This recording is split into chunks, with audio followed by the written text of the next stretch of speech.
Halo semuanya.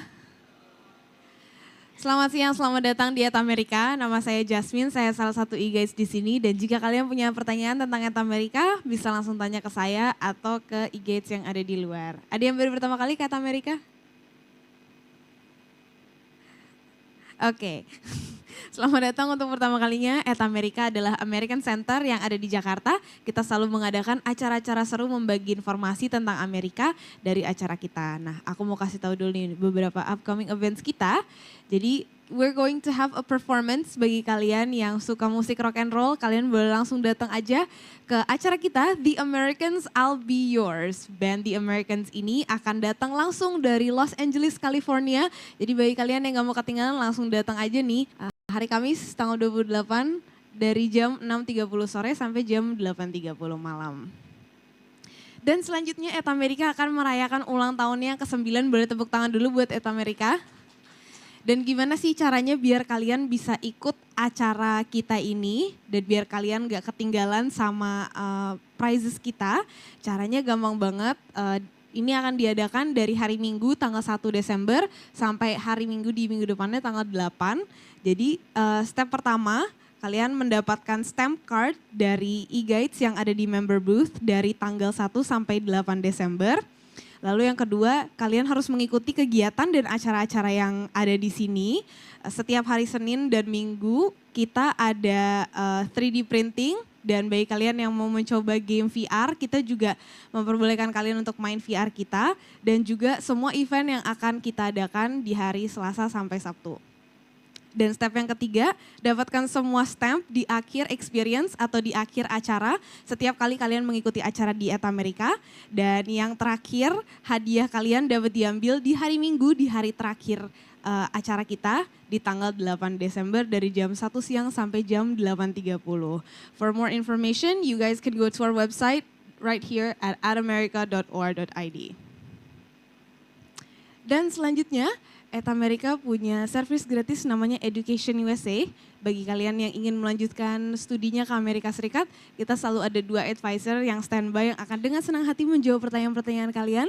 Mereka ada setiap hari dari jam 1 siang sampai jam 9 malam, kecuali hari Sabtu ET Amerika buka dari jam 10 pagi sampai jam 9 malam. Dan ini adalah beberapa highlights dari acara-acara yang pernah ada di ET Amerika. ET Amerika udah ngadain acara-acara seru banget dan gimana sih caranya biar kalian gak ketinggalan sama acara-acara seru yang akan kita adakan selanjutnya. Caranya gampang banget, just go to our website di www.atamerica.or.id, klik register, masukkan nama dan email kalian dan kalian akan mendapatkan newsletter dari kita seminggu sekali tentang upcoming events kita.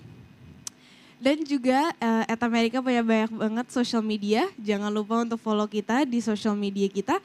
Dan bagi kalian yang mau mention kita di Twitter atau mention kita di Instagram biar makin hits, boleh nih di @ET_Amerika, pakai hashtagnya ET Amerika. Dan tweets kalian akan ada di live tweet wall kita di sebelah kanan kalian. Oke, untuk memulai acara pada siang hari ini, beri tepuk tangan yang meriah untuk MC kita, Evaulia Nindya Kirana.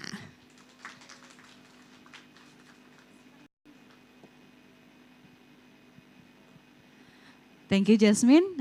Okay, good afternoon, everyone. Okay, thank you so much for coming for today's event. Although outside it's still raining, but all of your spirit are here. Okay, my name is Eva and I'll be hosting for today's event. Thank you so much for coming again. And thank you for everyone that joined the coaching class Young Changemakers Social Enterprise Academy 2.0 Female Socio-techpreneur Edition. Please give a round of applause for this event. Yay. Okay, so do you know about the YCSEA 2.0? Or I have to explain to you all? Okay, so if you don't know about this program, Young Changemakers Social Entrepreneur is a capacity building program initiated by ET America and campaign.com as a part of Be Sociopreneur campaign to encourage and increase YCSEA member capacity in the social enterprise field. In the first edition conducted in early 2019, the YCSEA Academy has received media mention and more than 150 million impression on social media. Okay, before we continue our events today, I'd like to say hi everyone in American Corners. Hi, from Universitas Muhammadiyah Yogyakarta and from Universitas Tanjung Pura Pontianak. Hi there, and from UIN Semarang. And we're also live streaming on Facebook, and happy watching everyone. We'd like to thank for awesome partners from YCSEA, our coaching class partner Alpha JWC Ventures, bootcamp partner Social Innovation Acceleration Program and Impact Byte, community partner Girls in Tech Indonesia, Kinara and Exidik, our media partners Good News from Indonesia, Hibwi, Medcom ID, Ultimax, UMN TV, Kompas TV, Metro TV, and 103 Pop FM. Okay, this is the timeline for the Young Changemakers Social Enterprise Academy 2.0 program. We've already had a kick-off launch program in October, and then now we're on a coaching class for the second series. We have a 4 series of coaching class, and don't miss it. It's around November till December 2019, and then the public voting for February till 40 February. And before the public voting, please everyone submit your applications through the campaign app. So for the four coaching class, we have with Alpha JWC Ventures. The detail we are going to talk about it during the talk show. Please remark your calendars. We're going to have session with awesome lineup speakers here. And for the bootcamp, we'll invite top 10 team to join our bootcamp with Social Innovation Acceleration Program and Impact Byte. And on the last day, all the top 10 will present to the impact investors, our partner, and invites to present their initiative as well as their learning during the academy. And all the prizes, they will have a launch event, mentorship and launch event at America during May till December 2020. And okay, today we'll start the second episode of our coaching class with HARA and Alpha JWC Ventures. Are you excited? Okay, this will be a very amazing coaching class because we're mostly talking about the data and the technology itself. And in this coaching class, you'll learn the whole journey of building up your core team, creating the prototype product, and the social impact they've made, and how to get the support, the fundings, and the mentors. We'll make this coaching class more interactive, everyone, so please connect with us through the Mentimeter, and you can ask the question through @America Twitter, or you can ask the question through campaign app on Be Sociopreneur, and we're all connecting with the American Corners over there. Okay, and we encourage you to download the worksheet on this link, bit.ly/worksheet YCSEA2, because if you want to apply for this program, you have to complete the worksheet itself. And don't worry, if you feel so difficult to complete the worksheet, we'll help you through the coaching classes. Okay, we'll continue to the next events, the coaching class. Now I want to invite the Director of Business and Development and Marketing of HARA, the first blockchain-based data exchange in the food and agriculture sectors, enabling everyone to make a better data-driven decision for social impact established in Indonesia. Anyone, please welcome Larissa Sidarto. Yay. Hello. And the second one, we'll invite the Senior Associate of Alpha JWC Ventures, a leading ventures capital firm in Indonesia. She's an expert in the areas of sustainability, nutrition, and community development. Everyone, please welcome Nadia Putri. Yay. Okay, have a seat, everyone. Okay, before we continue to the talk show sessions and the coaching class, we'd like to play the YCSEA Learn videos. My name is Claude Granitsky, and this is Identifying Your Markets. In this lesson, you will learn how to identify markets, how to research your idea, and how to determine your skill set. One of my professors gave me some great advice. He said, regardless of your business idea, the entrepreneur must ask him or herself, what is the single necessary and sufficient condition for a business? It is not a product, a technology, a customer need, a business plan, a vision, a strong team, investors, or competitive advantage. While all those things are important for a company to have, none of them is the right answer. The single necessary and sufficient condition for a business is a paying customer, the person who will pay your company money for its product or service. Knowing this, how does one identify a need and business opportunity? The business opportunity is always related to the needs of that paying customer. Begin by estimating how many paying customers there are in your chosen market. Digging deeper, find out where they are geographically and how much they would be willing to spend on the product or service you intend to sell. However, just because you have a paying customer does not mean you have a profitable business. In order to have a profitable business, the entrepreneur will need to gain enough paying customers, spending enough money within a relatively short period of time so that the business does not run out of capital. These calculations are difficult and demand quite a bit of research. How do you go about researching your idea then? The goal is to launch a business based on an innovative product or service where no market currently exists. If your business idea is to sell batteries for mobile phones to residents of your home city, you will need to do the research based on what we call market segmentation. You will have to find potential future paying customers and ask them questions about the batteries in their mobile phones. Take advantage of the internet if you have access, or make connections by talking to friends and family. Get on the phone or in the car or walk the streets to pursue information and potential opportunities. Even if other companies might already be selling batteries, the objective is to make sure no one is selling batteries like yours.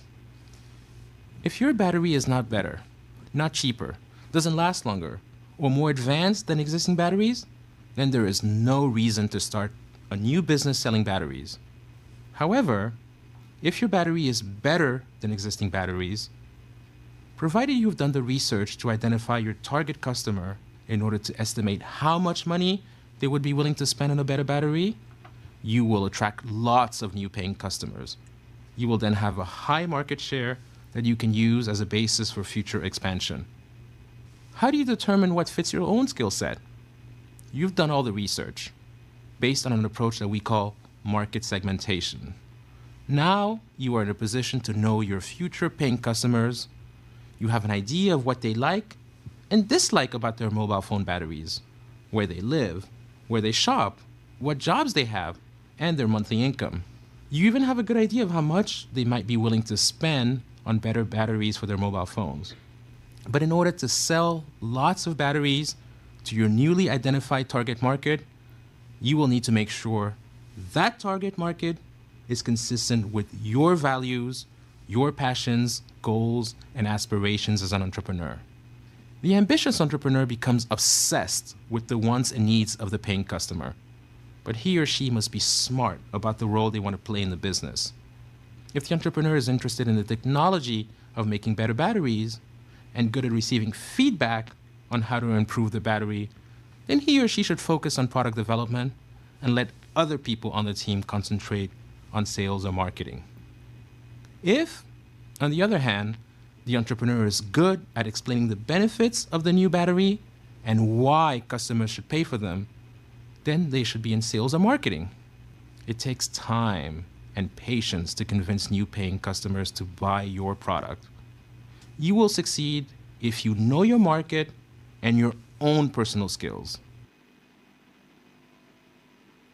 Okay, please give a round of applause for the videos.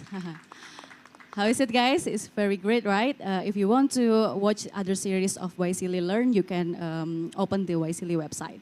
Okay, let's continue to the next session. It's if the video is talking about the how to be an entrepreneur and like how to create your prototype product. Now we'd like to learn from the best practice from HARA. Okay, as I mentioned before, HARA is a blockchain-based data exchange in the food and agriculture sector. It's right? Yes. Okay, please welcome Larissa to explain more about the HARA. Please, Larissa. Thank you.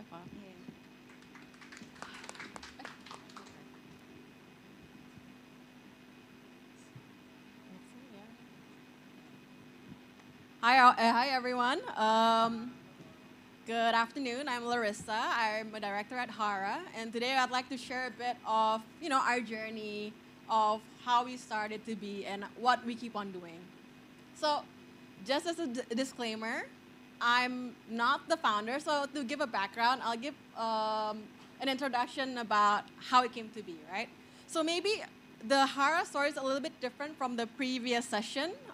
In the case that this was built already from a subsidiary of already another company with a similar founder. So the story is a bit different in the terms that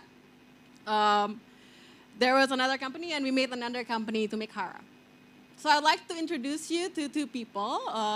Their names are Imran and Reggie. So Imran is more of the techie, creative guy, and who makes, who previously already have a media tracking company.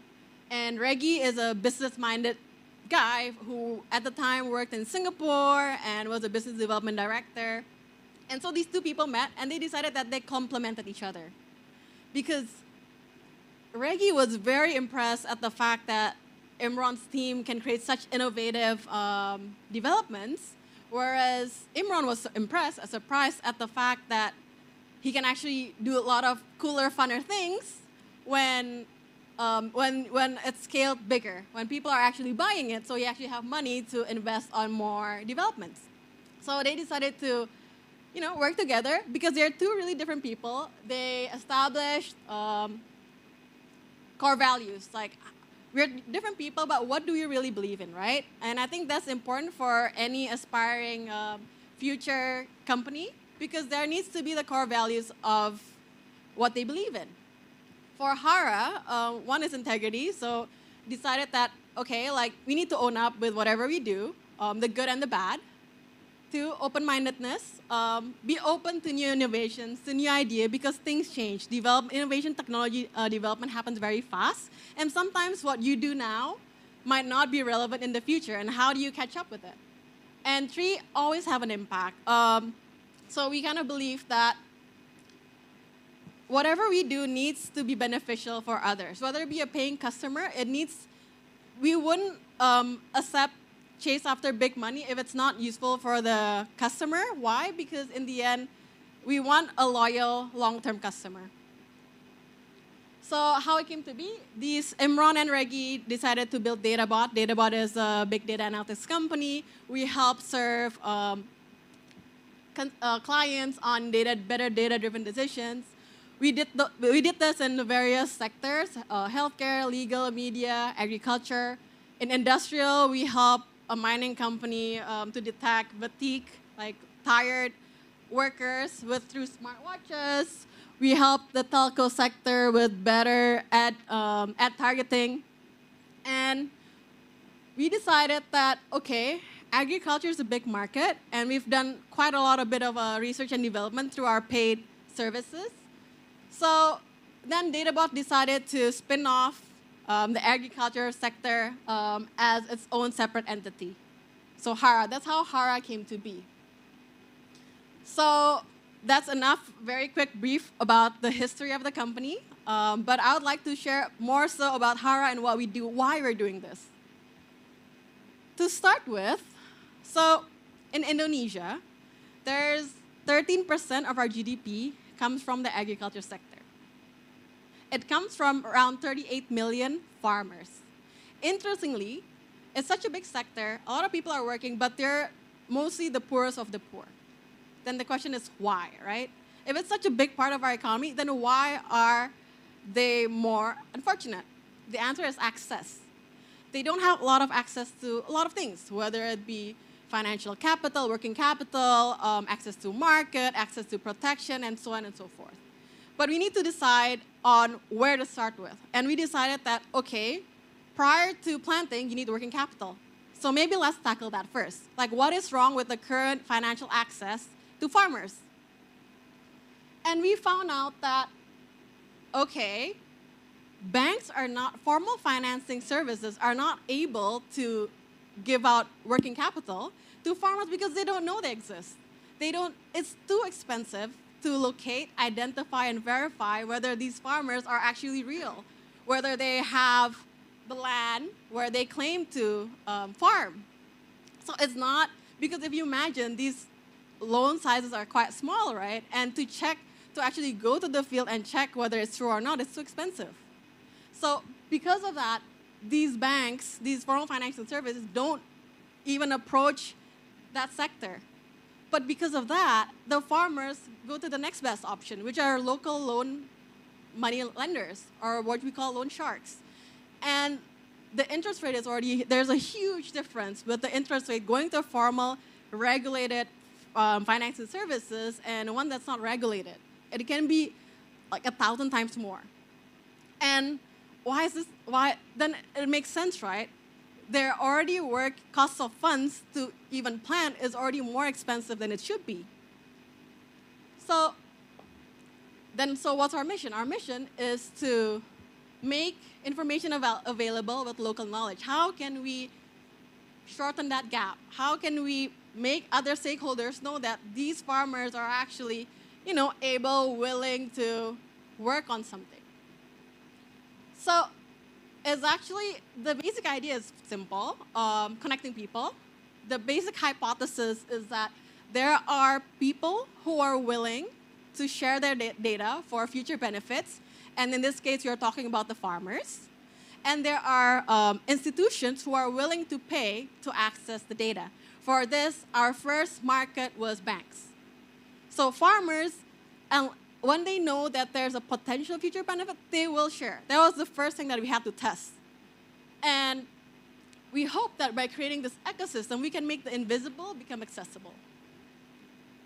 So how do we do this? We decided to empower local community leaders, who we call, the fancy word for it is agripreneur, and we equip them with our app, our technology, and how to do it.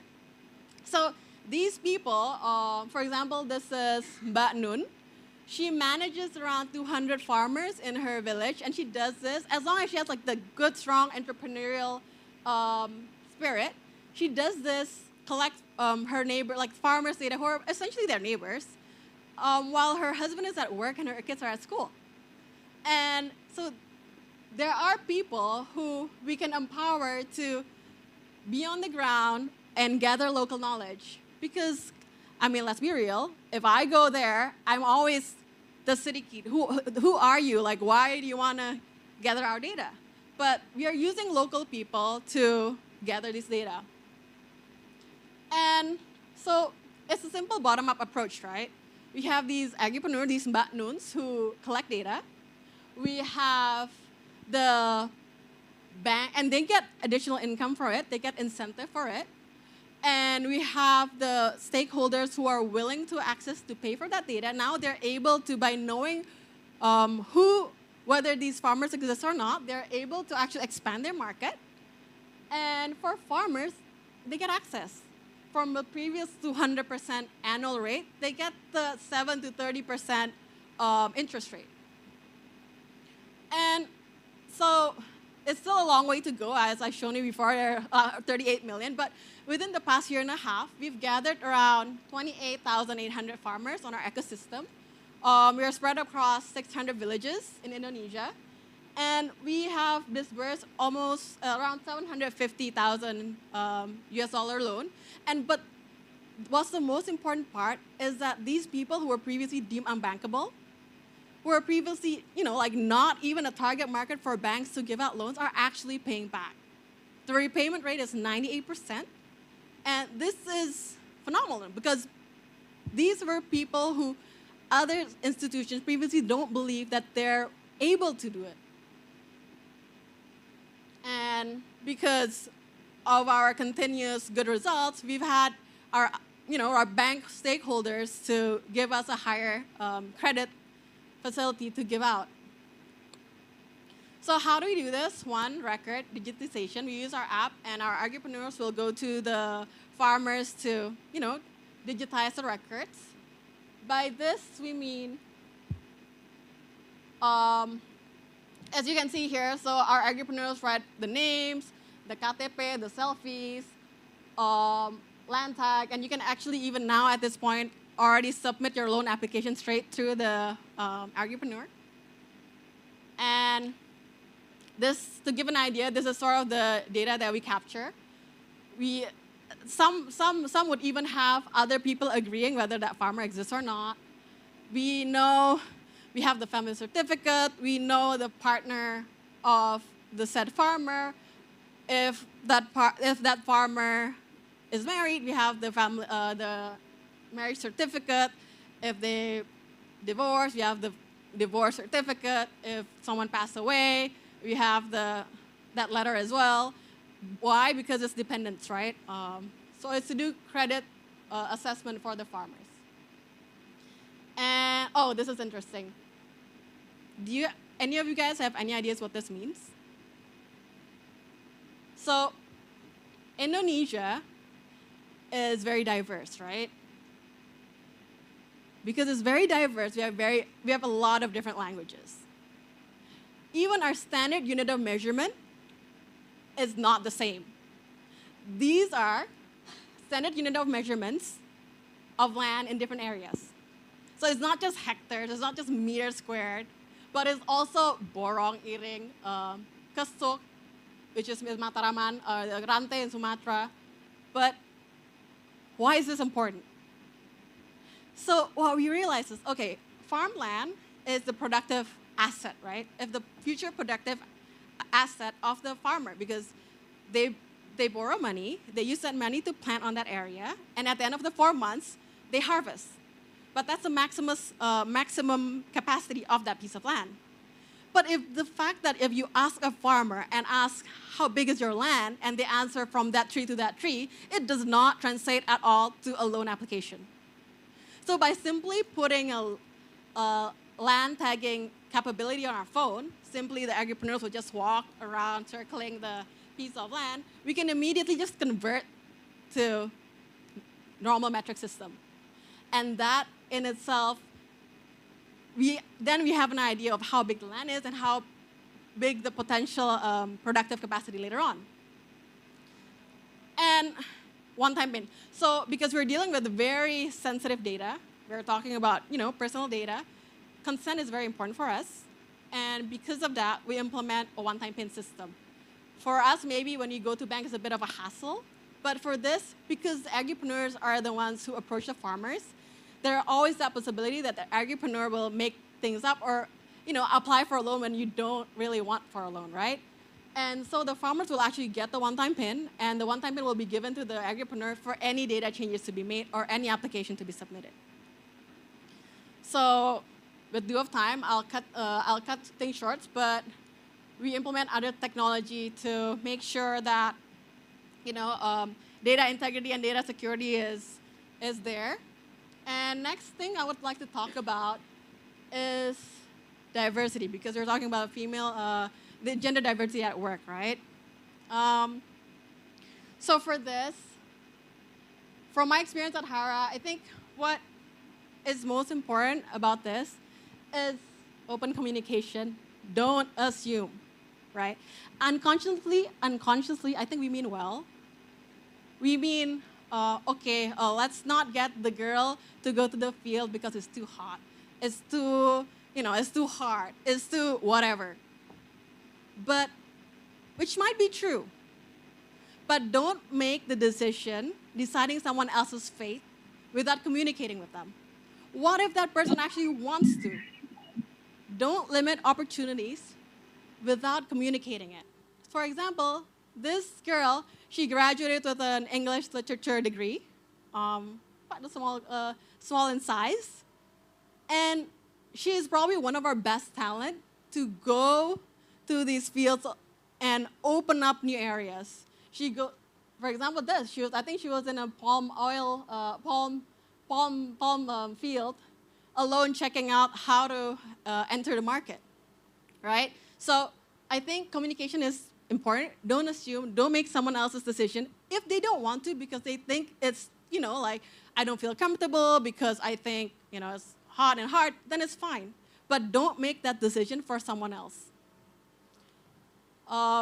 Next would be diversity. Diversity ensures representation. So I talk about invisible farmers, right? And when we talk about invisible farmers, what do you imagine? You imagine probably a male farmer. But there are actually female farmers. And they're even more invisible.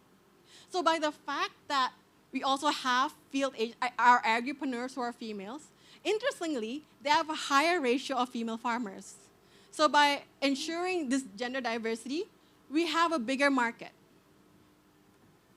And impact and sustainability, so finding our social mission, I think I've already mentioned it earlier on. Basically, our social mission is to build an ecosystem, making things more accessible for the invisible. And how do you measure our performance? We measure it basically through the whole life cycle. How many farmers do we have? How many people are taking care of the farmers? By this, I mean the agripreneurs. How much data do we have? How much clean data do you have? What's the transaction that happens? How many loans have you given out? What's the size of the loan? How many crop insurance have you given out? What's the size of the crop insurance? All these things we measure. Because at the end of the day, that's how to make things sustainable. We need farmers, but we also need buyers. If not, and we need people who manages it. If we don't look at these main things that will make the business work, it'll be difficult to scale.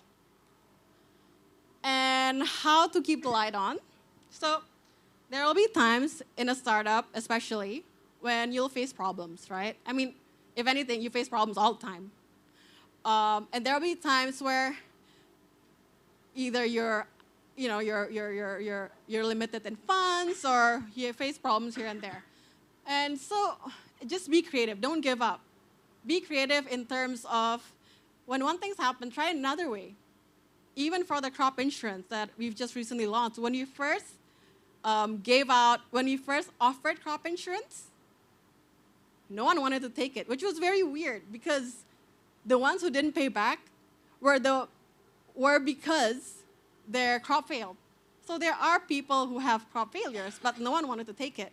So we just found different ways then we just found out the root cause of why they didn't work and how to sell it better. And next would be always experiment small, learn, iterate, then expand. Try small. For us, our biggest thing to try it at first was even the hypothesis of there are people who want to share and there are people who want to pay. That how you do it can be very crude and manual, a lot of paperwork. It's not sexy to do a lot of paperwork, but be mindful of what you want to test. And for us, that's the single biggest point of failure had that not been tested out, right? So initially, even when you tried out, it was a lot of manual paperwork, but we proved that there are people who want to share and people who want to buy. And with that, we can build the proper technology for it. And lastly, empower people. Empower your team. Empower people, and they will surprise you. They will flourish. This year alone, we have 2 academic papers published for HARA. One is for an international research journal, and another at Bloomberg. But for the international paper, which was peer-reviewed by academicians from Italy and England, the paper was done by an intern. But the fact that we let them empower them and let them do it, of course with guidance and all that, but the fact that we let them charge through and do it, they got it published and give them credits for it. So make them their main writer.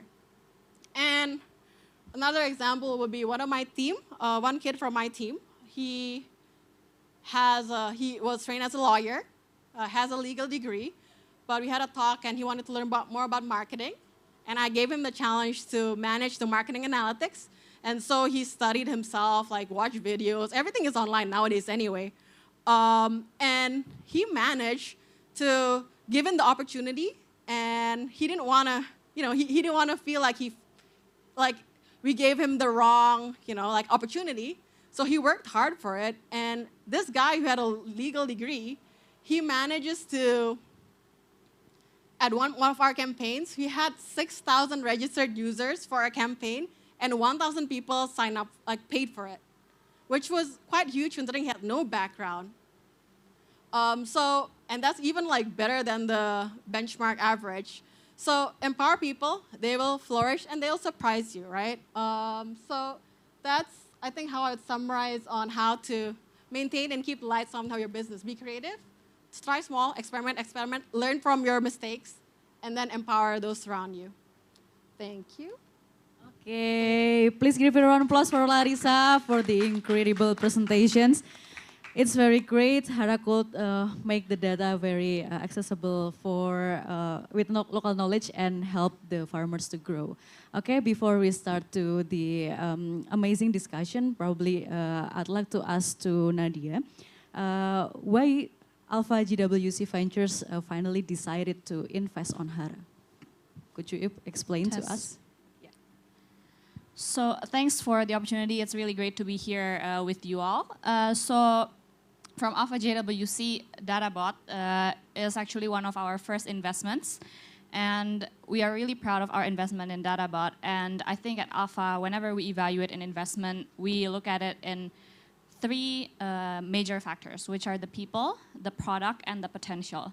So for the people, as Larissa already mentioned earlier, Reggie and Imran, they are really complementary with each other. One has the business background and the other one is a techie guy. So they really complement, and if we think about who can run and build DataBot, it must be Reggie and Imran. And secondly is regarding the product. So Larissa already explained earlier that they have identified this huge problem in agriculture. And the product that DataBot and HARA is building is really tackling this root cause of this issue in agriculture. So we see that they have found the problem, they found the solution, and they're building great product for it. And then finally, the potential of the business. So agriculture is really a huge part of Indonesian economy. And we think that the market is huge and the magnitude of impact that DataBot and HARA can bring is very large in terms of economic and also social impact. So because of those three reasons, we decided to invest in DataBot and HARA, and we're very proud of our investment. Okay, thank you, Nadia. Okay, we'll make this discussion more interactive, so everyone please open your cell phone on your browser, open your browser and then type menti.com and please enter this code, 89028. Okay, we'll discuss about your answer to the amazing speakers here. Okay, okay, you can use the Wi-Fi connections here at America. If you're difficult to connect to the internet. Okay, then if you're connected to the Menti, please answer these questions. Is gender diversity important in a team? Okay. Yes, no. Could you please zoom out? Yeah. Okay, I'll move to the, okay, I think it's, the answer is mostly yes, right? Is gender diversity important in a team? Okay, then I move the questions to Larissa first. How did the other HARA's team see you as a female director in your team? And do you face any challenges as a female director? And whether it's when you are working in a team or meeting your stakeholders or your potential partners. Do you face any challenges? As a female. As a female director. I think it's a bit ambiguous at this point because I don't know whether it's as a female or it's because I'm young. There's just so many different like factors, or is it because whatnot, right? But I think maybe the biggest challenge would probably come from myself. Not so much from how other people treat me, but so much of myself doubting, you know, like my own capabilities. And I think, surprisingly, I read more about it, and it's something that's quite common. So there's this thing called, I forgot what it's called, the ceiling. There's a female ceiling. And it's because girls usually put a ceiling on top that they can't achieve something or doubting themselves. So I'm not sure whether it's because I'm a female or I'm young, but there will be times, or because it's even a new, like not a lot of sample cases have been done about this. So it's more like doubting sometimes, am I making the right decisions? Like I don't know much about it, but so what do I do? Like, what if I make a mistake? What if I disappoint everyone? Blah, blah, blah. And so it's actually more of an internal struggle sometimes, but how I go about it is the fact that I know there are a lot of plenty smart people in the team, whether it be in my own team, whether it be the management team, whether it be mentors outside, right? And just not being scared to ask, I think already helps a lot. To help with my own self-confidence, I guess.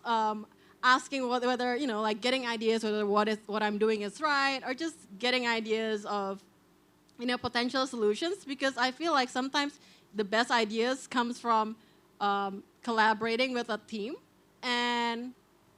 but because you collaborate, by default, they would buy into it because they also chip into the idea.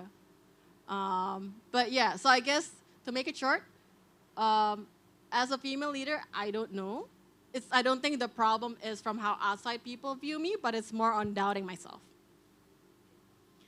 If you feel any struggle in your life, probably in your internal motivation and sailing yourself, like you explained before, how you overcome it? Like, do you meet someone that can support you, or you as a team to support you in your work, or what? Oh, okay. I think it's just honestly, for being a team, I think it's being honest, right? Just if you're not sure of something, if you're struggling, raise the flag, and there will be other people who might chip in and give ideas. And I think the problem is feeling alone, right? And by having other people chipping in, that already solves a huge part of the problem.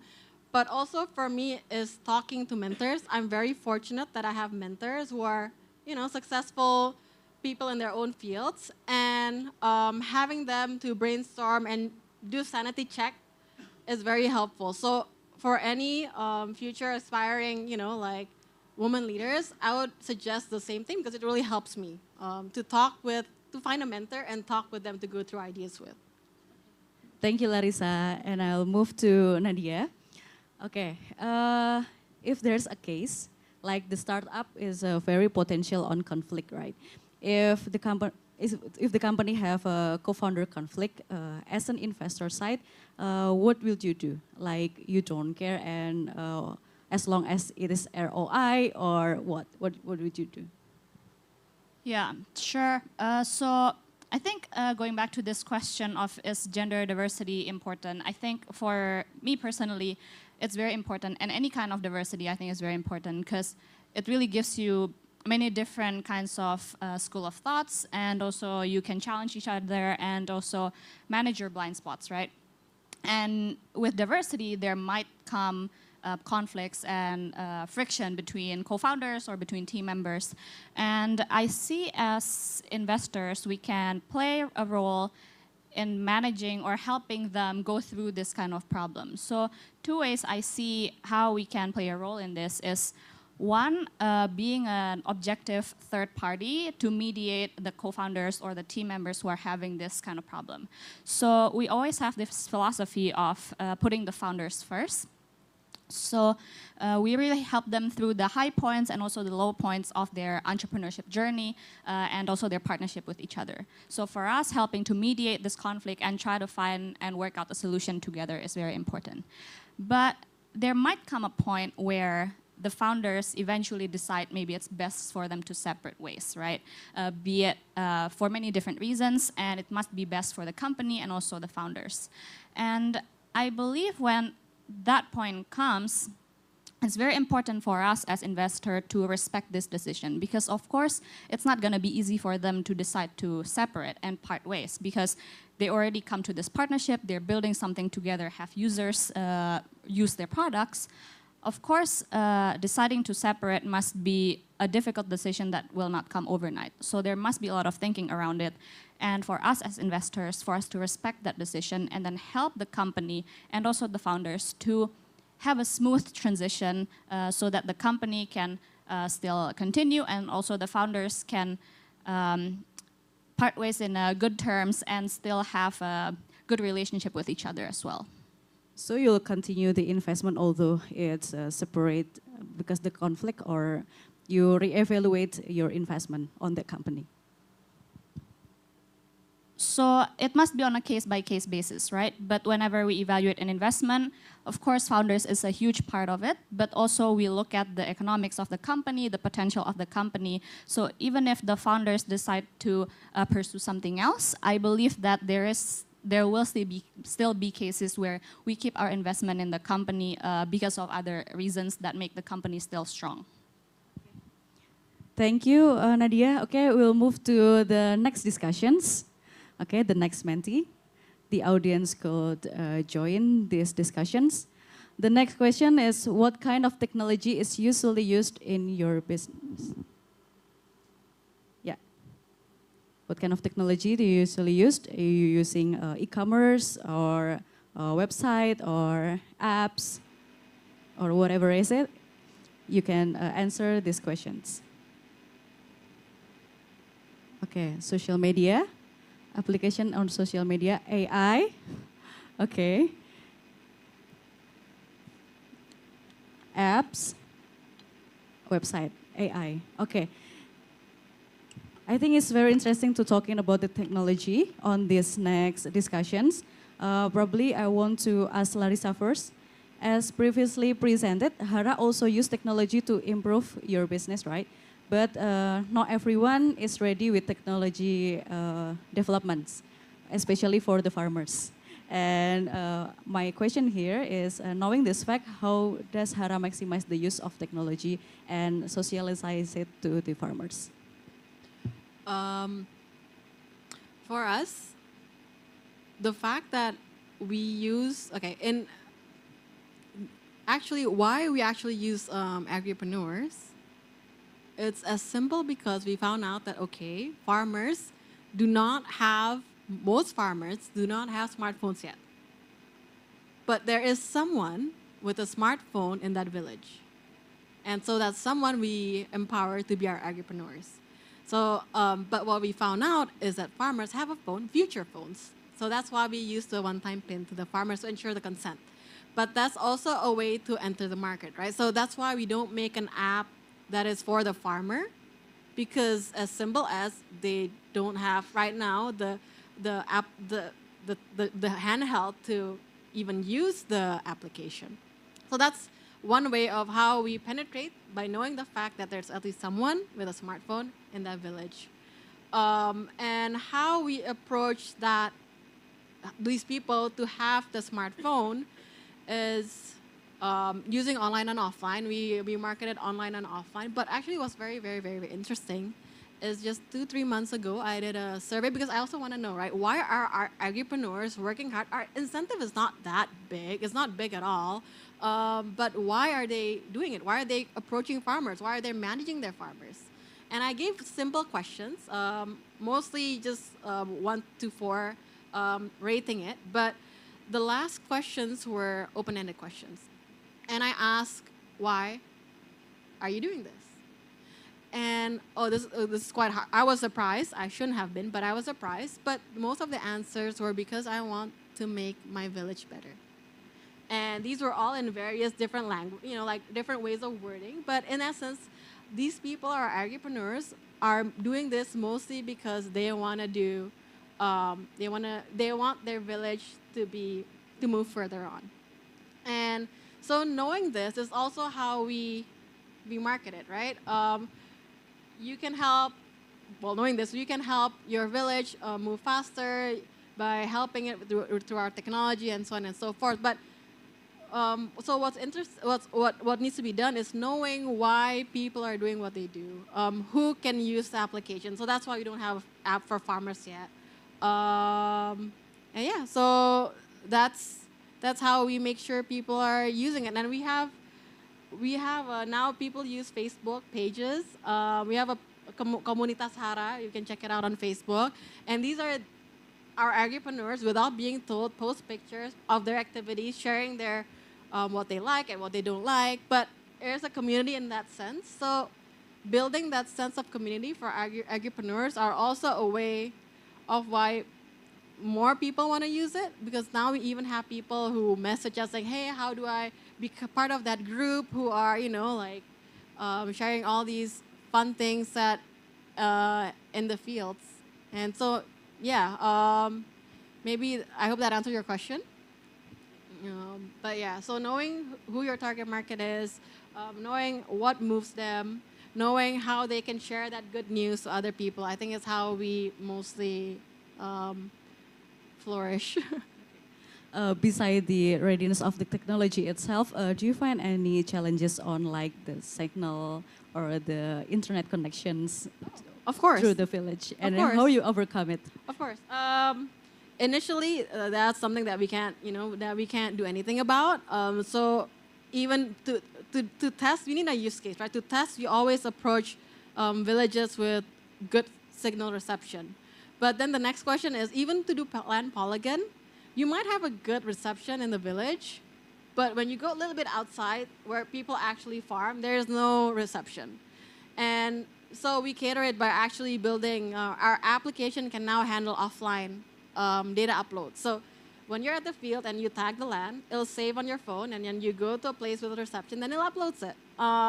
So utilizing technology to, somewhat close the gap of problems like this, because there will be a reception somewhere, and saving it and upload it later. Okay, it's very great. And move to Nadia. Okay. From the investor side, sometimes technology is difficult to predict, right? Like the growth and the risk of technology itself. So how do you manage the risk as an investor that you invest some of the funding for the startup companies? Yeah, so investing in early stage tech startup companies, of course, there must be a lot of uncertainties and unknown situations that we have to manage, right? And it might seem scary or risky to invest in something that is pretty uncertain or unknown. But for us at Alpha, we really believe in controlling the process. If we have good process, hopefully we can control or at least predict or anticipate what the outcome would be. So for us, the process comes in two ways. One is before we decide to make an investment, and then second, once we invest in a company and have them as our portfolio. So before we decide on investment, whenever there's a deal that comes to our door, we always do a very rigorous process in evaluating them. So from meeting multiple times with the founders and also doing analysis on their data and doing research on the market landscape, and also doing due diligence when it comes to that stage. And once they become our portfolio company, we work really closely with them to determine what are the key milestones that they have to achieve, what are the metrics that they have to track to really make sure that they're going on track. And we can define what are the key success factors and also what are the gaps that they need to fill. By doing these processes, it really helps us to sort of minimize and understand what are the uncertainties and what are the unknowns so that we can anticipate the outcomes that will come out of this company. We can see where their path moving forward. But in addition to that, in addition to the process, as I mentioned earlier, that we have this founders first philosophy. So for us investing in company, we also believe in investing in great people, in great founders, because I would say market may change and technology can be developed and industry can be disrupted, but great people persist. So whenever there's changes and uncertainties, these great founders hopefully can still sustain and grow their company amidst all these changes that are happening in the startup. Okay, so the founders must have a technological background if you wants to invest on Alpha JWC Ventures, or you provide the mentors for the startup itself? So in terms of tech background, we also have founders who don't have tech background. So as long as they have strong background in the industry or the expertise that they're in. The tech talent can be searched or looked for maybe as a first hire or as a co-founder later on. So for us, we believe in value adding, and we help founders to connect with the great tech talents in the industry because we have the team that look for these kinds of talents that the founders need. Okay. Okay, last discussions before we move to question and answer sections. The last mentee. Okay. How important are the social impacts that can be given to the community? Okay, if you think it's very important, please push the button. Important, not all important.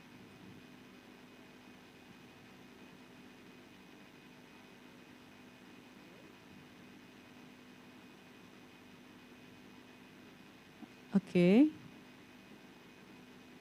Mostly answer very important.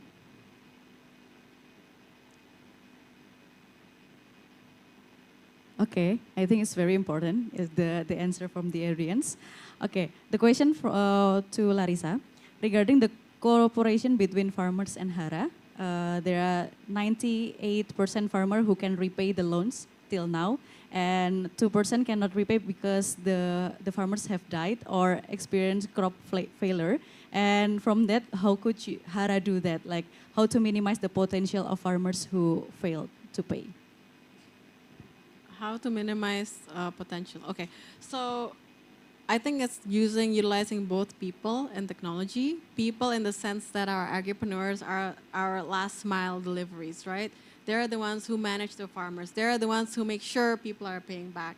So making sure we have good agripreneurs will ensure that they are able to get their friends to make sure they're paying back.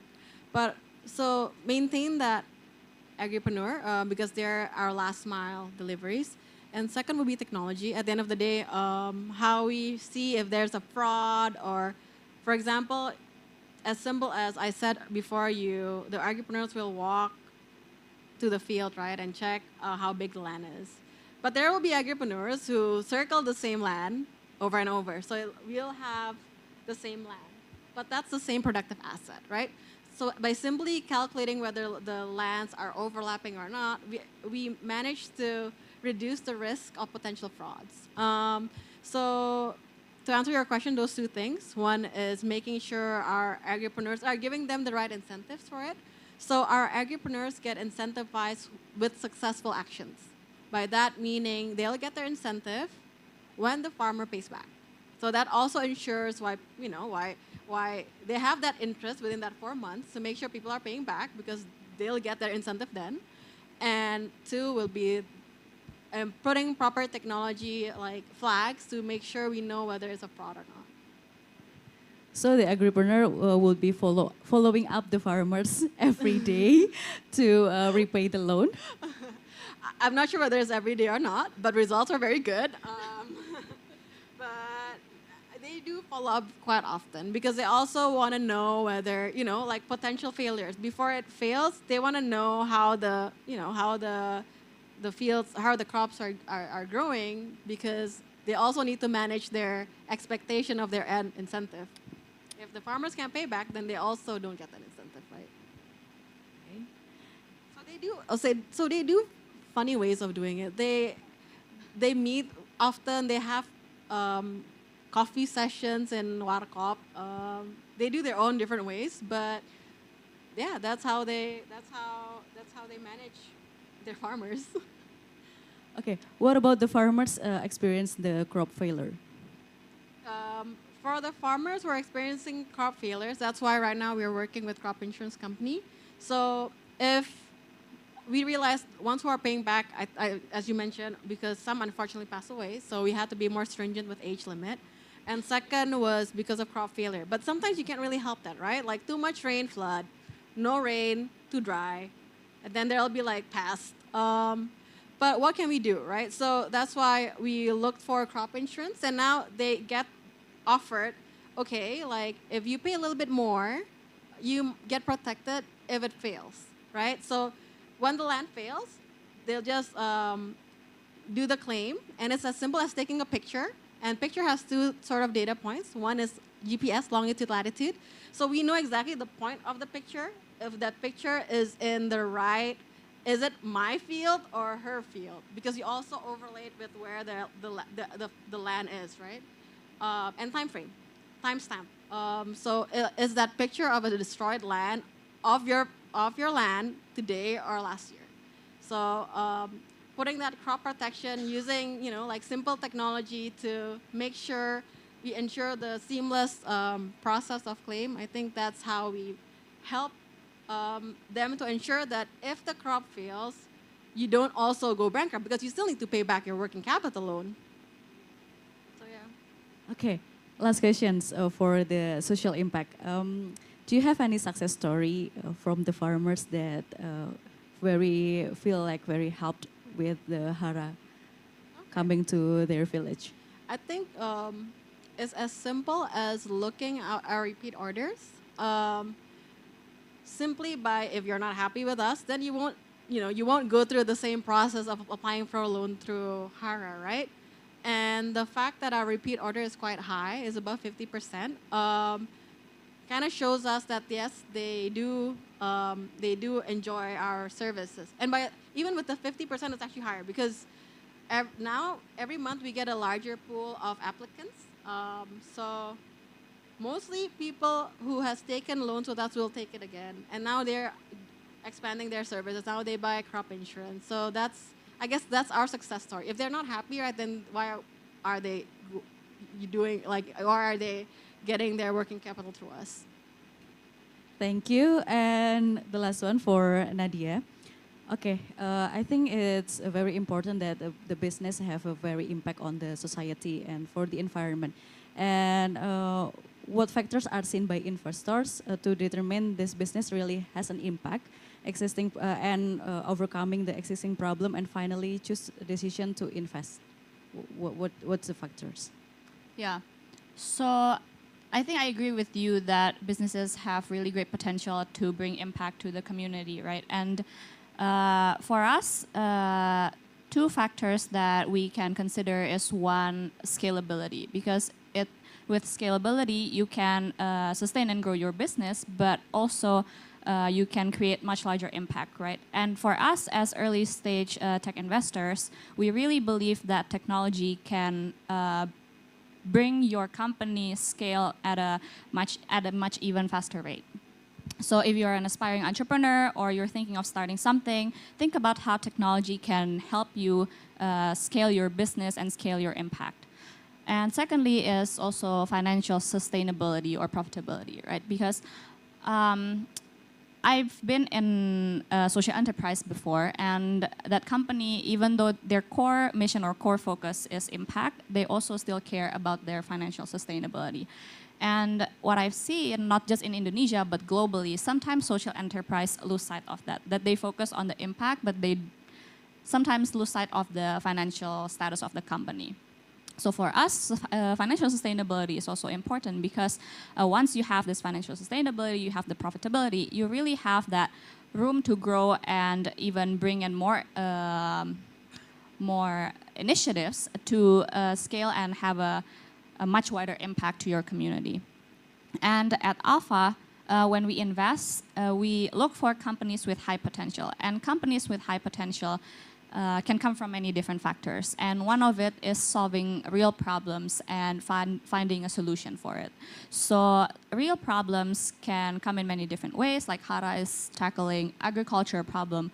And we have other portfolio companies, for example, funding societies giving financial access to SMEs in the Southeast Asia region, and other portfolios who have this impact. So finding what is the real societal problems that needs to be tackled, finding the best product, the best solution to solve that issue will help you also to build a business that is sustainable and impactful for the community. Okay, thank you. I think the audience here and from the American Corners cannot wait to have a discussion with the amazing speaker here. Probably we'll move to the next question and answer sessions. Okay, is there any question from the American Corners? Okay, can we connect to them? Okay, questions from Untan. Untan? Yeah. Okay. Yeah, please mention your name and say your questions.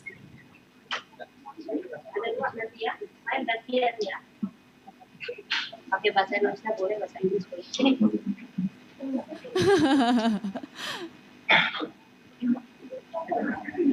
I cannot see your face. Yeah. Okay, what's your name? My name is Sukma. Okay. Who? Sukma. Sukma. Okay. Okay, Sukma, what's your questions? How do you keep our customer in a time of increasing business competition? Okay. Could you please repeat your questions?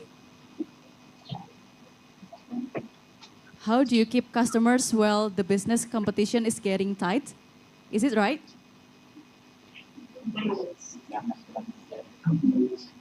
Okay. Yes. Okay. Okay. Okay, we will answer your question, yeah? Thank you, Sukma. Okay, the question is, how do you keep customers while the business competition is getting tight? Probably it's for Larissa, right? The question is for Larissa.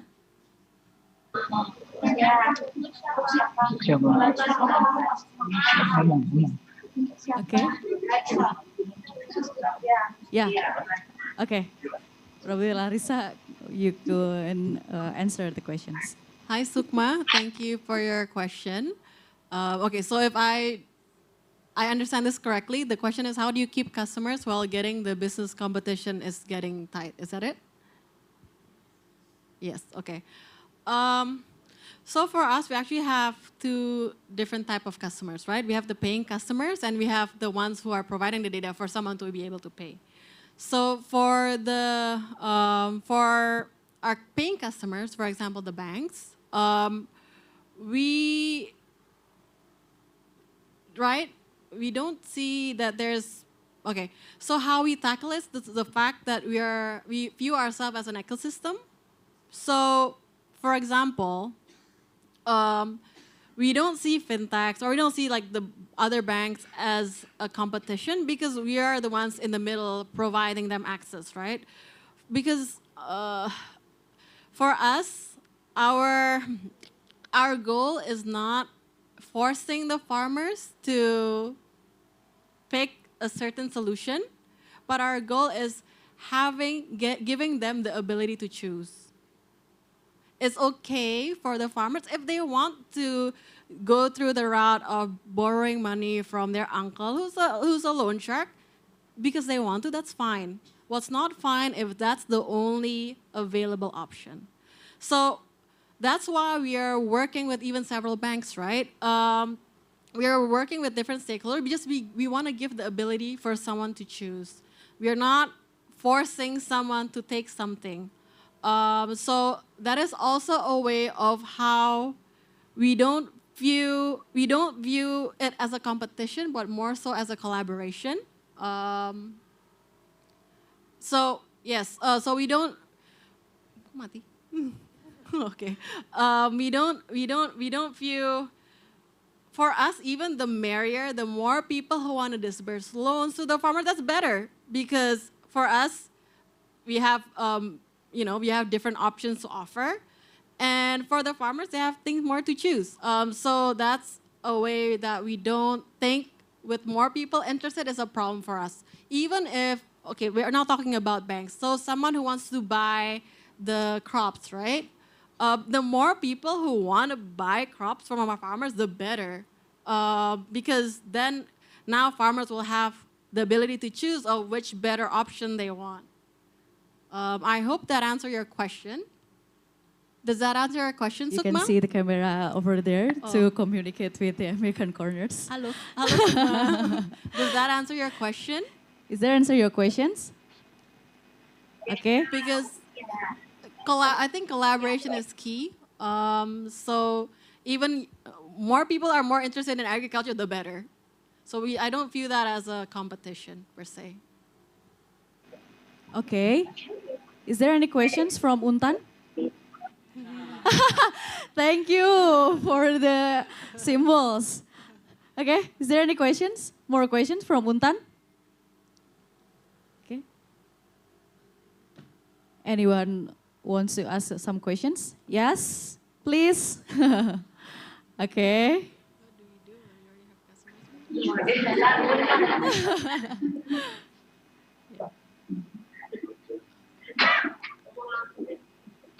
Okay. What's your name? Hello, what's your name?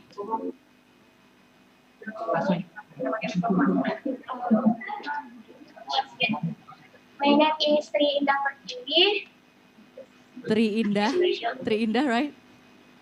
Okay. Yes, Correct. right. Okay, what's your question, Tri Indah? Jika kita tidak memiliki skill yang sesuai untuk memproduksi produk yang banyak dibutuhkan setelah melakukan identity market, apa yang harus kita lakukan? Okay, I got your questions. Thank you, Tri Indah. Okay. If they do not have any skill to produce some products, like what would you do? What will they do? Okay. Hello, Trinda. Thank you for your question. There will be, of course, times when you don't have the skills. I don't have a lot of skills. I can't even code. But there are other people who are able to do so, right? So again, a little bit relating to the previous question, collaboration is key, even internally. Finding someone who can complement your skill sets, because everyone has their own strength, and have something that someone else can cover. Even data about HARA, right? Our co-founders have very different skill sets. Reggie cannot, on his own, make products, but he can sell it. Whereas Imran can create the product, and he has now Reggie to also help to sell the product. So I think collaborating, finding someone else who complements you to fill, even if you don't have a certain skill, to fill that gap.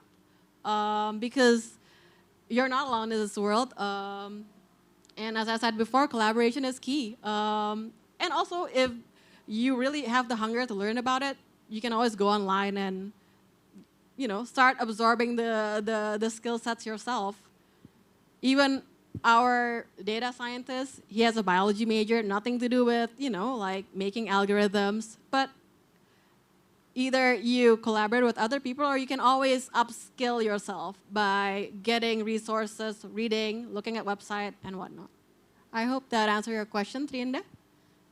Okay, Tri Indah. Thank you. Okay, thank you so much from Untan. Okay. I think there's one more question from Untan. I saw on the monitor. Untan or other American corners? More question from Untan, or we move to other corners? Okay. There are more questions from Untan. Okay. Who's gonna ask the questions? Okay.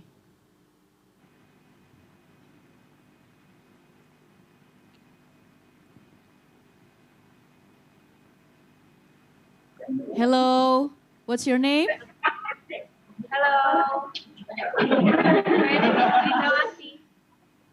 Who's your name? Lindawati. Indahwati. Okay, Indahwati, what's your questions? Lindawati, oh, I'm sorry. Okay, Lindawati, what's your questions? Bagaimanakah cara HARA melakukan empower people and they will flourish sehingga HARA in over a year sudah dikenal dan berkembang? You got the point? Yeah. Okay. Okay. Thank you, Indawati. Thank you, Lindawati. How would Okay. you empower? How do you empower people? Okay. For me especially, whenever I hire someone, I'll always ask what their dreams are. Like, what do you want to achieve in life? Not just in HARA, but in life, right?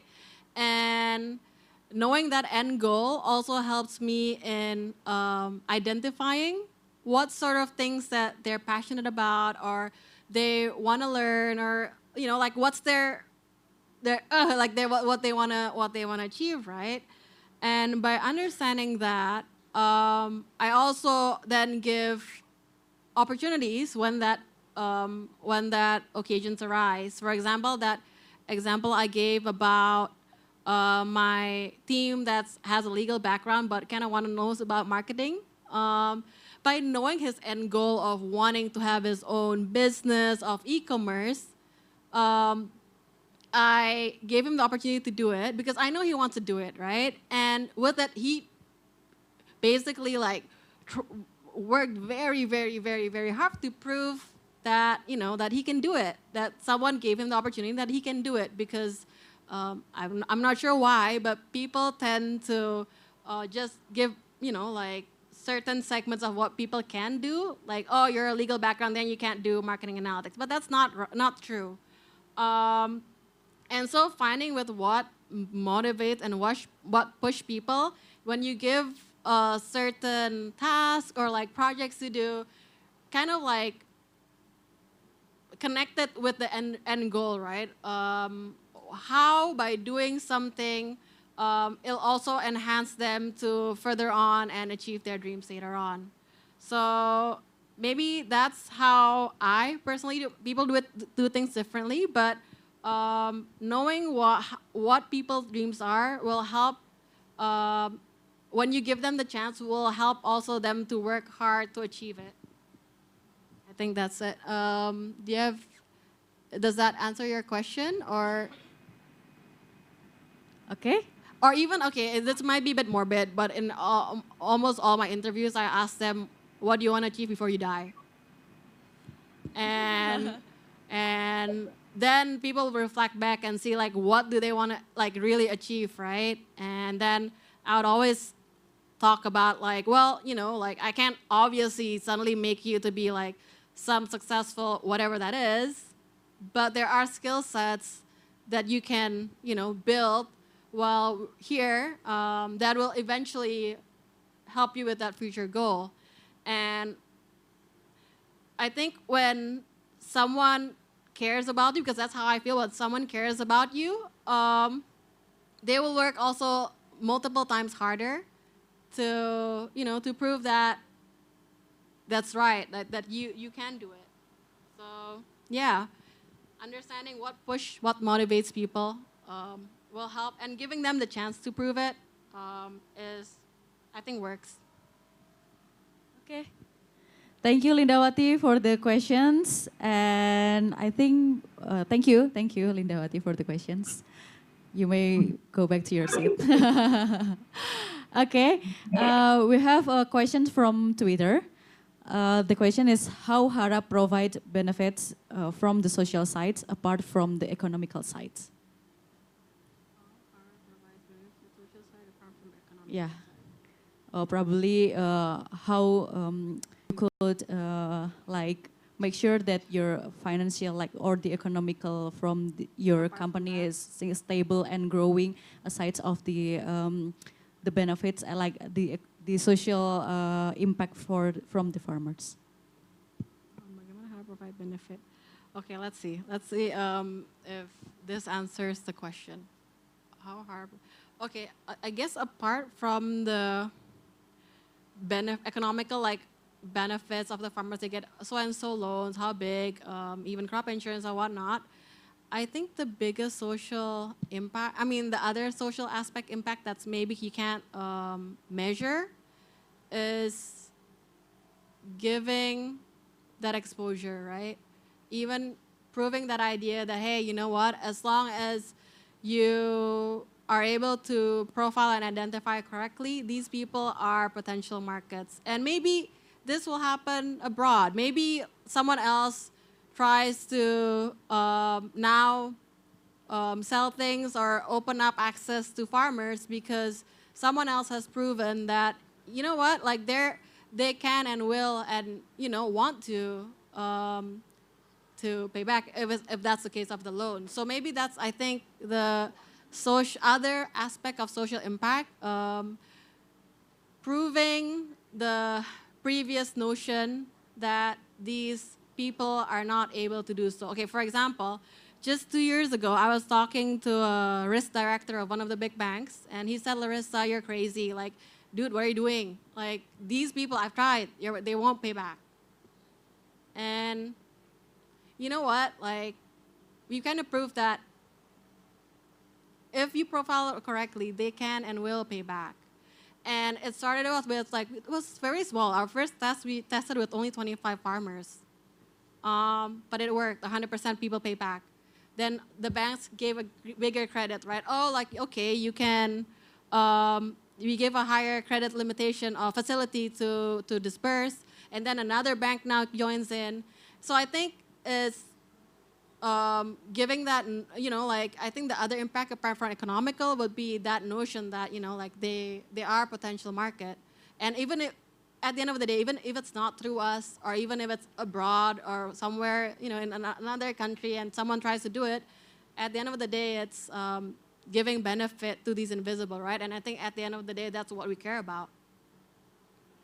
So I hope that answered your question, fellow Okay, Twitter it's person. from Twitter. Okay, thank you. Okay, is there any questions from American Corners, especially from Universitas Muhammadiyah Yogyakarta? Yeah? Okay, we're connected. Okay. Okay, what's your questions? And what's your name and what's your questions? My name is Berjalan from Universitas Muhammadiyah Yogyakarta. So my question is, as we know that there are many characters of people, right? So my question is how we solve our characters, especially an introvert person, but we want to success in a business that always really communicate with others. Thank you. Okay, this question's for Larissa or Nadia? Miss Nadia. Okay, for Nadia. Okay, how the introvert people, like how can be successful in as a businesswoman, because there are a lot of things could be like interactive, talking with people, like a lot of people. What do you think? Yeah, thank you for the question. I don't know if you can tell or you guess that I am an introvert. I'm a total introvert. So I think a few things that for me has been helping me as a, you can call me businesswoman or like a women leader or whatever, but I think one thing is for sure is to play to your strengths, right? I think as an introvert, we really have the strength to listen intently to people and absorb information as effective as possible. So as an introvert, I tend to really listen to what people are saying and then provide hopefully what is a thoughtful response to that rather than just trying to talk or have an airtime most of the time. So I think playing to your strength as a good listener, as an introvert, is one very important thing. And secondly, if you ask how you can handle a situation where most people are more vocal than you, one thing that I can recommend is if you are passionate about something or if you care about something and you really want to talk about it, then you should try to talk first. I think that's what I try to do, is because once people already start talking, for introverts, sometimes it's hard to jump into the conversation. So try to get your point across in the beginning so that you feel that, okay, I have contributed and I have shared my opinion, and you don't have a hard time trying to jump in once everyone already start having a heavy discussion. So I think those are really two things that I've played with as an introvert. Okay, I think as an introvert, like sometimes with a lot of people, like makes us drained. Like how you recharge your energy as an introvert. Yeah, good question. I think for me, just having a little bit of downtime at home, or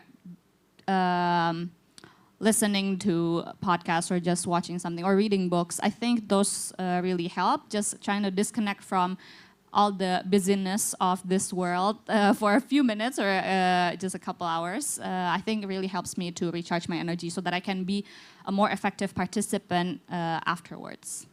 Okay, thank you, Nadia. Okay, before we move to another American Corners, I'd like to give an opportunity to audience here. Two questions, I think. Okay, any one of you want to ask the questions? Please raise your hands. Okay, is there any? No? Sure? Okay. How often the GWC funded like small business or startup business that from ideas, not from like something that already exists? It's like how often do you maybe like granted or trusted in someone ideas and then develop it into a social enterprise or small business? Thank you. Okay, what's your name? Sorry, I'm Melissa. Melissa. Okay, thank you, Melissa. Thanks, Melissa, for the question.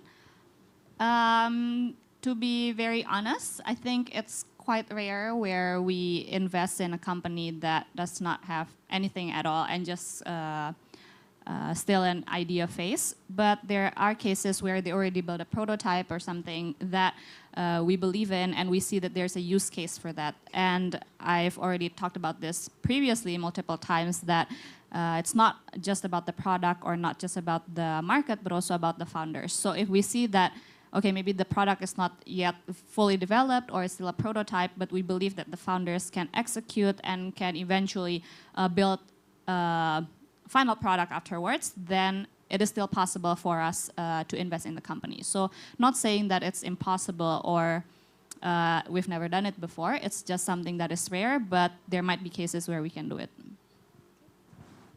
Okay, is it okay? Okay. Is there any questions from the audience here? Yes.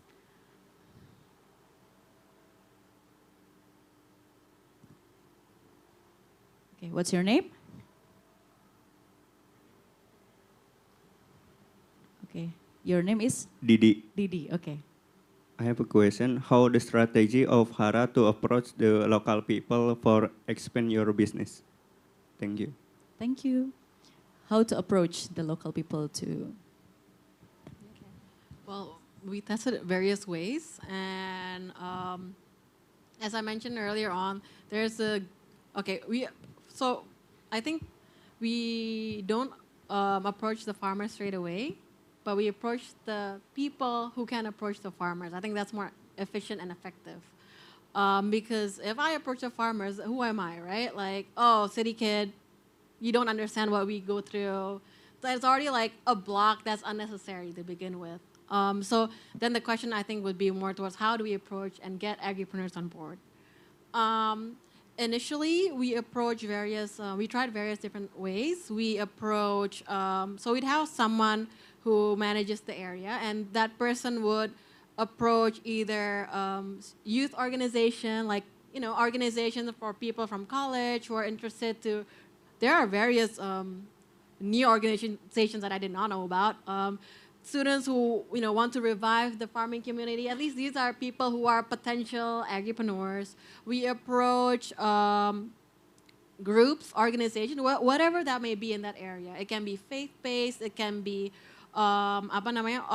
youth groups. It can be whatever that is. Approach that group and get them on board, because then they'll be your key opinion leaders in that certain area.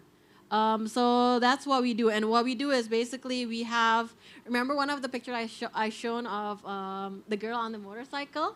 What she's very good at is she would go to an area and kind of understand, at least when we open the really new area, what the landscape is of who is the opinion leader of that place, and then approach that person. That's the beginning part. But now we are quite fortunate that there's already good reputation. So now people come to us, or then they can, who wants to join. I think it's two different time frames, right? Initially getting someone on board, and now having people who want to go on board. But yeah, I hope does that answer your question, Didi? but for us, it'll be like initially approaching the groups. Thank you. Okay. Is there any questions from the audience here, or we move to American Corners? Okay. From UMY or from Untan, do you have more questions for the speakers here? Yes, Untan? Okay, I got your sign. I got your sign, okay? From Untan?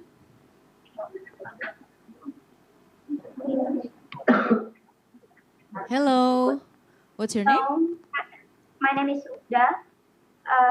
My question, why you choose farmer and agriculture sector in your work programs? Why you use technology in HARA operation? And farmers are identical with people in lower strata with a level of knowledge and technology that is somewhat lacking. And why you choose the farmers and agriculture sector? Thank you. Okay, what's your name? Once again, what's your name? Sorry? Lupita. Lupda. Huh? Lupda. Lupda. Lupda. Lupda. Okay. Okay, thank you, Lupda, for the question. It's very long questions, I think. But in the point, like, why you choose agricultures and farmers for your business? Okay, so there are like 5 questions. Yeah, I think it's I hope a lot of questions. managed to remember all questions. So I think the first question was why agriculture, right? It's as simple as what I mentioned earlier, right? I think the core value in our company was do something with an impact. So that's one. So we wanted to do something with an impact, and we had cases where we found that, okay, like this is a big market. There are problems, and there are problems we can solve. So I think that's also why agriculture.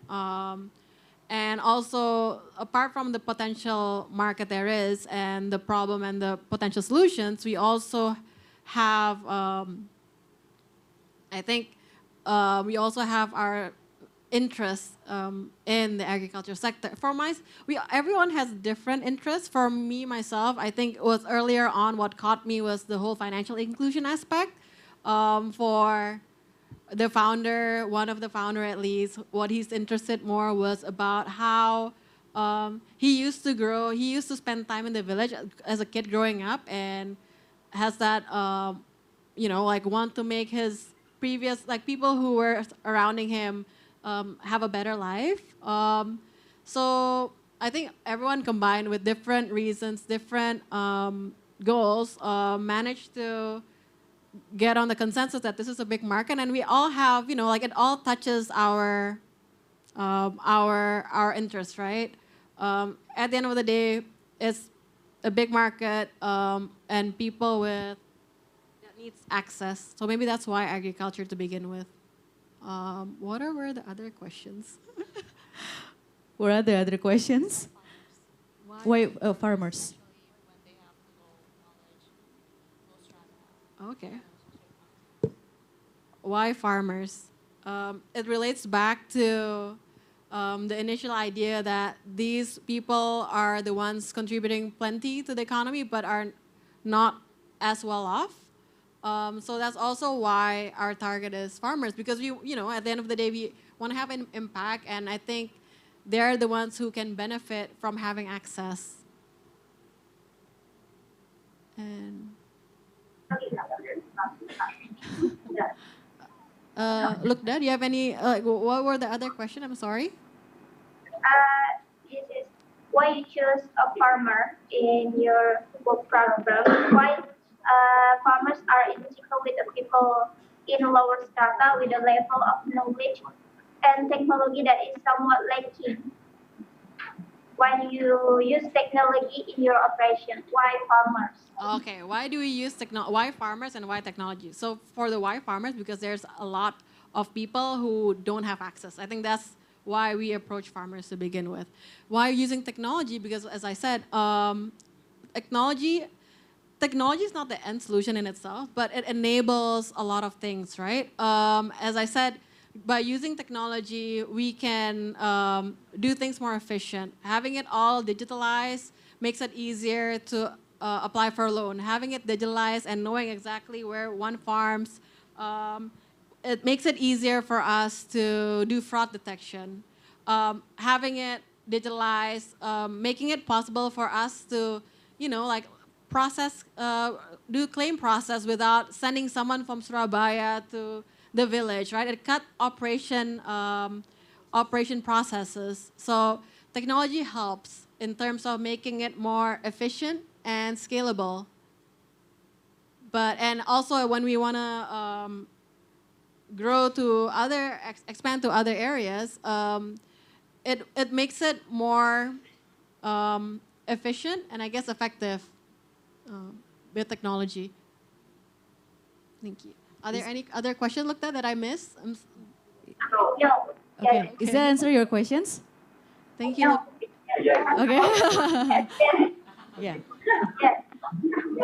Okay, thank you from Untan. You're very active and a lot of people connect with us.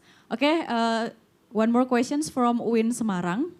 It's disconnected, but I'd like to read the questions. The question is, how important is the gender equality in educations? Who wants to answer? Nadia, probably? How Sure. important is the gender diversity in educations? Yeah, I think it's similar points to what I said earlier about gender diversity at work, because I guess wherever we are, education, work, etc., diversity, both gender and other things related to diversity, like religion, race, whatever, is really important because first, it introduces you to a lot of insights and thinking of other people that are different from you. And it really widens up your knowledge and understanding of the things around you and how the world works, basically. And secondly, it also informs you of your blind spot, because maybe as a female, we only see from a female perspective while the male counterparts see it differently. So you have that blind spot, right? So if you have balance or equality and diversity in education or at work, it allows you to see these blind spots that you might not recognize before. So I think it's important wherever we are, both education and at work and in other situations that we're in, to have diversity in terms of gender and other things. Okay, because we're lack of time and we're very limited time for another question and answer sections. I'd like to say thank you so much for the speaker. You're very amazing and we're having a very great discussions today. And for the audience here, I have a quiz. Like if you take notes from the Larissa or from Nadia, you can, get the opportunity to get some souvenirs from us. Okay?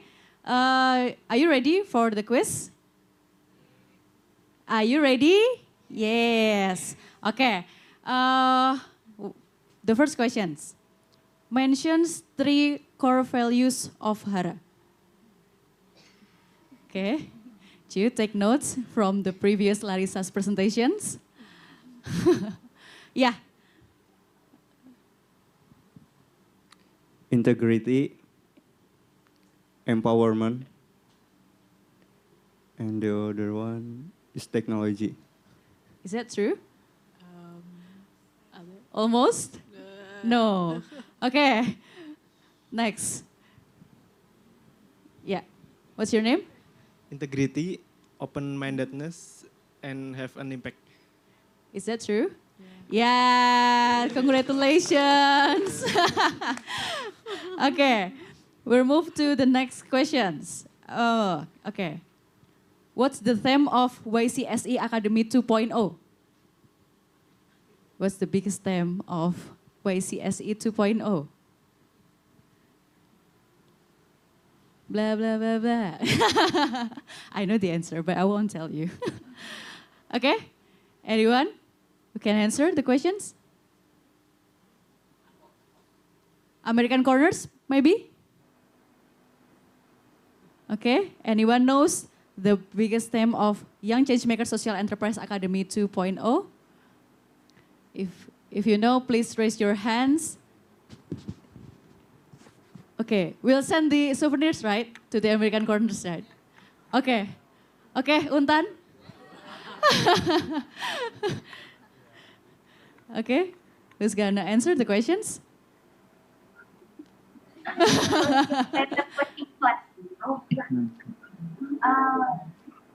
Hello, what's your name?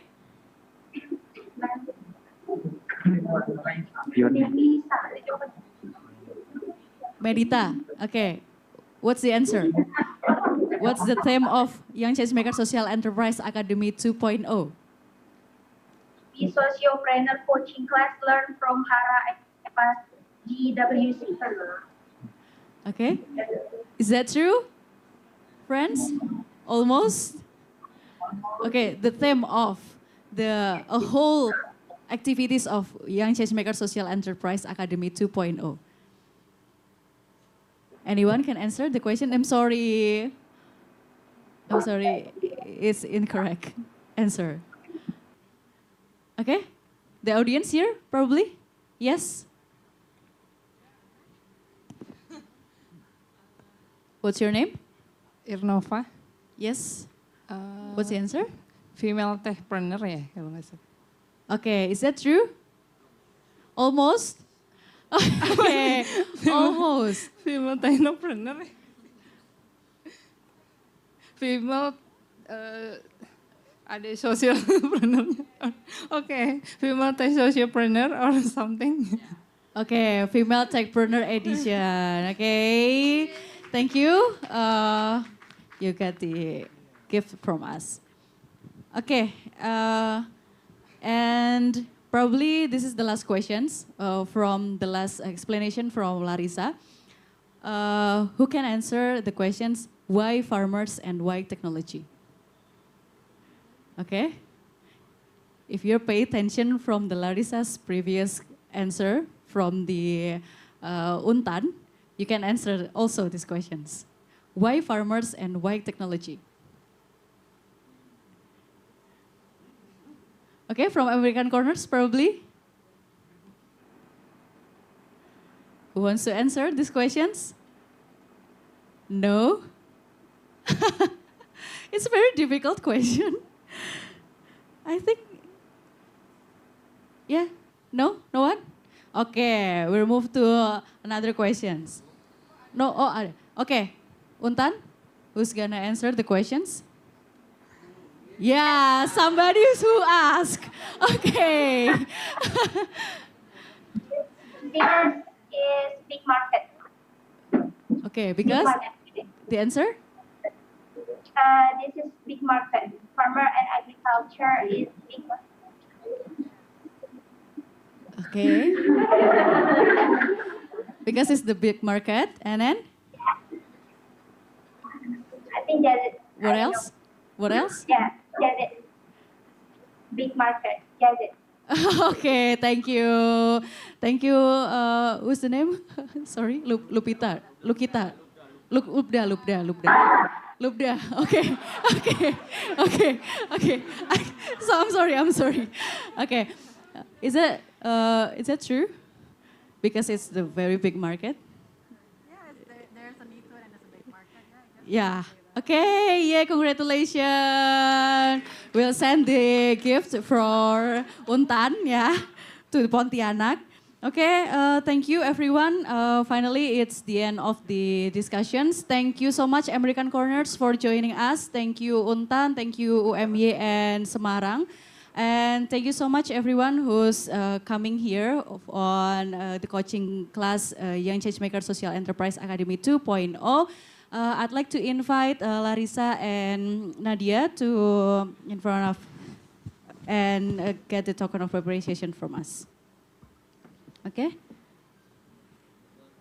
Who's gonna give the token of appreciations? Bu Rosi? Okay.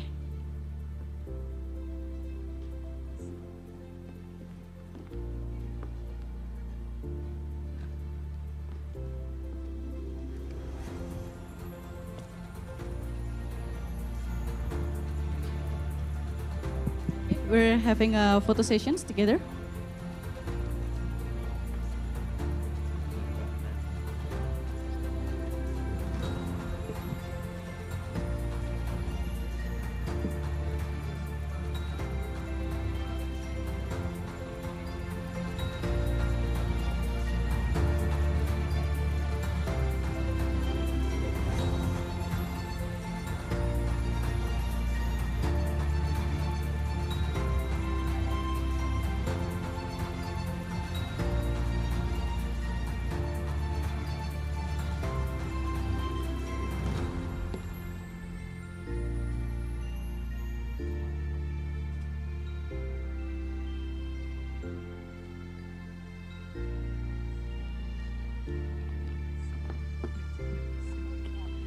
Okay, thank you Larissa and Nadia. You can go back to the seat.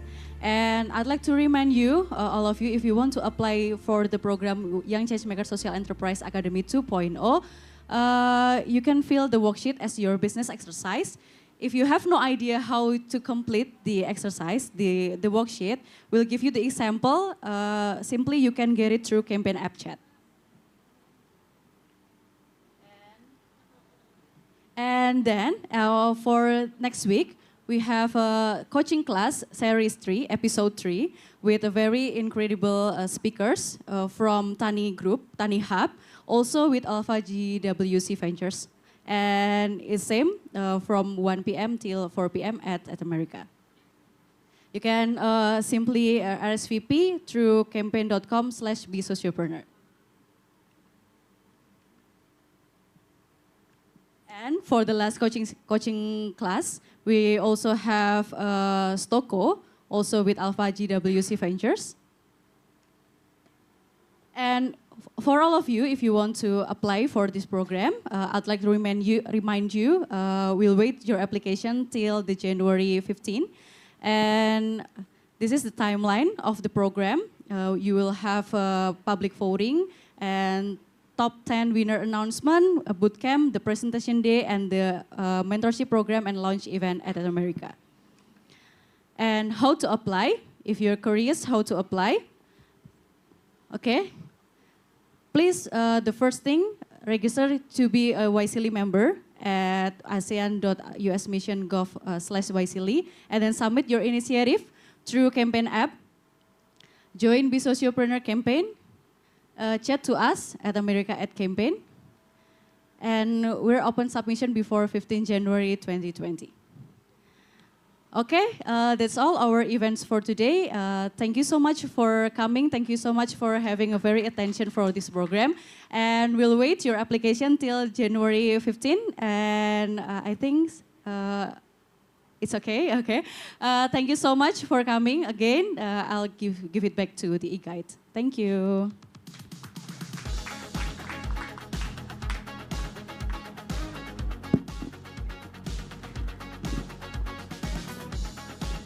Boleh minta tepuk tangannya sekali lagi?